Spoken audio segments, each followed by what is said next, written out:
أعوذ بالله من الشيطان الرجيم بسم الله الرحمن الرحيم ربنا لا تزغ قلوبنا بعد إذ هديتنا وهب لنا من لدنك رحمة إنك أنت الوهاب صدق الله العلي العظيم। সুপ্রিয় দর্শক শ্রোতা বন্ধুরা, দেশে প্রবাসী পৃথিবীর বিভিন্ন প্রান্ত থেকে ইউটিউবের মাধ্যমে যারা আমার আজকের আলোচনা শুনছেন তাদের প্রত্যেককে ইসলামিক সম্ভাষণ রীতিতে স্বাগত জানাচ্ছি। আসসালামু আলাইকুম ওয়া রাহমাতুল্লাহি ওয়া বারাকাতুহু। বন্ধুরা, প্রতিনিয়ত স্বাস্থ্য এবং পুষ্টি সংক্রান্ত বিভিন্ন তথ্য উপাত্ত নিয়ে আমি আপনাদের সামনে উপস্থিত হই। তারই ধারাবাহিকতায় আজকে আপনাদের সাথে শেয়ার করব ঘাড়ে ব্যথা কেন হয় এবং এর রিস্ক ফ্যাক্টরগুলো কি। আমরা অনেকেই আছি যারা জীবনের কোনো না কোনো সময় ঘাড় ব্যথায় ভুগে থাকি। মানুষের ঘাড় কশেরুকা বা ভার্টিরি দিক গঠিত, যা করটি বা মাথার খুলি থেকে ধর বা টর্সো পর্যন্ত বিস্তৃত। ঘাড়ের হাড়, লিগামেন্ট ও পেশি মাথাকে সমর্থন এবং নড়াচড়া করতে সাহায্য করে। যে কোনো ধরনের অস্বাভাবিকতা, প্রদাহ এবং আঘাত ঘাড়ে ব্যথা এবং ঘাড় শক্ত হয়ে যাওয়ার কারণ। আমরা অনেকেই ঘাড়ে ব্যথা বা ঘাড় শক্ত হয়ে যাওয়ার সমস্যায় ভুগে থাকি। অনেক ক্ষেত্রে এটি হয়ে থাকে ভুল দেহভঙ্গির কারণে। কখনো কখনো ঘাড় ব্যথা কারণ হতে পারে পড়ে গিয়ে আঘাত পাওয়া, খেলাধুলা বা অসাবধানে দ্রুত ঘাড় মোড়ানো।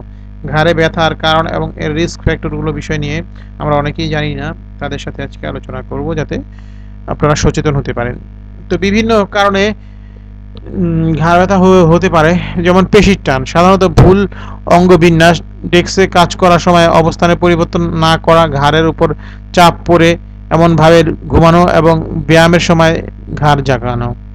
আঘাত, ঘাড় শরীরের আঘাতপ্রবণ একটি স্থান, বিশেষ করে পড়ে গেলে, গাড়ি দুর্ঘটনা বা খেলাধুলার সময় ঘাড়ের পেশি ও লিগামেন্ট স্বাভাবিক অবস্থা থেকে সরে যেতে পারে। যদিও সার্ভিক্যাল কশেরুকায় ফাটল দেখা দেয়, তাহলে স্পাইনাল কর্ড বা স্নায়ু রজ্জুও ক্ষতিগ্রস্ত হতে পারে। মাথা অনেক জোরে ঝাঁকানো এবং ঘোরানোর ফলে ঘাড় আঘাত পেলে হুইপস্ল্যাশ বলে।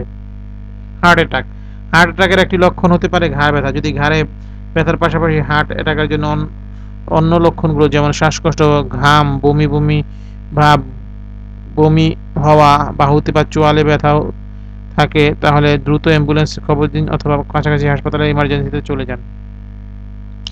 মেনিনজাইটিস, মস্তিষ্ক এবং স্নায়ুরজ্জুর চারপাশে পাতলা টিস্যুর প্রদাহকে মেনিনজাইটিস বলে। যাদের মেনিনজাইটিস আছে তাদের জ্বর ও মাথা ব্যথার সাথে প্রায় ঘাড়ে ব্যথা হতে থাকে। বেশিরভাগ ক্ষেত্রেই ঘাড়ে ব্যথা কোনো মারাত্মক সমস্যা সৃষ্টি করে না এবং কয়েকদিনের মধ্যেই এই ব্যথা থেকে মুক্ত হওয়া যায়। কিছু ক্ষেত্রে ঘাড়ে ব্যথা মারাত্মক আঘাত বা অসুস্থতাকে নির্দেশ করে, যার জন্য চিকিৎসকের শরণাপন্ন হওয়া প্রয়োজন হতে পারে। যদি আপনার ঘাড়ে ব্যথা এক সপ্তাহের বেশি থাকে, তীব্রতা অনেক বেশি হয় বা ঘাড় ব্যথার সাথে অন্য কোনো উপসর্গ দেখা যায়, তাহলে অবিলম্বে চিকিৎসকের সহায়তা নেওয়া প্রয়োজন।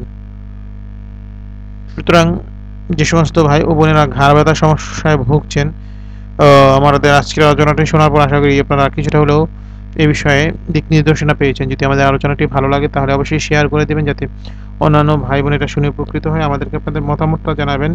আমাদের কাছ থেকে আর কি জানতে চাচ্ছেন সে বিষয়ে মতামত করবেন, আমাদেরকে লাইক দিয়ে উৎসাহিত করবেন। তো আজকে পর্যন্তই। ভালো থাকুন, সুস্থ থাকুন, সত্য এবং সুন্দরের সাথে থাকুন। আর যেতে বলছি, অবশ্যই আমাদের চ্যানেলটি সাবস্ক্রাইব করুন, কারণ প্রতিনিয়ত আমরা এই ধরনের গুরুত্বপূর্ণ তথ্য নিয়ে আপনাদের সামনে ভিডিও উপস্থাপন করব। তো বন্ধুরা, আজকে পর্যন্তই। ভালো থাকুন। আল্লাহ হাফেজ। আসসালামু আলাইকুম ওয়া রাহমাতুল্লাহি ওয়া বারাকাতুহু।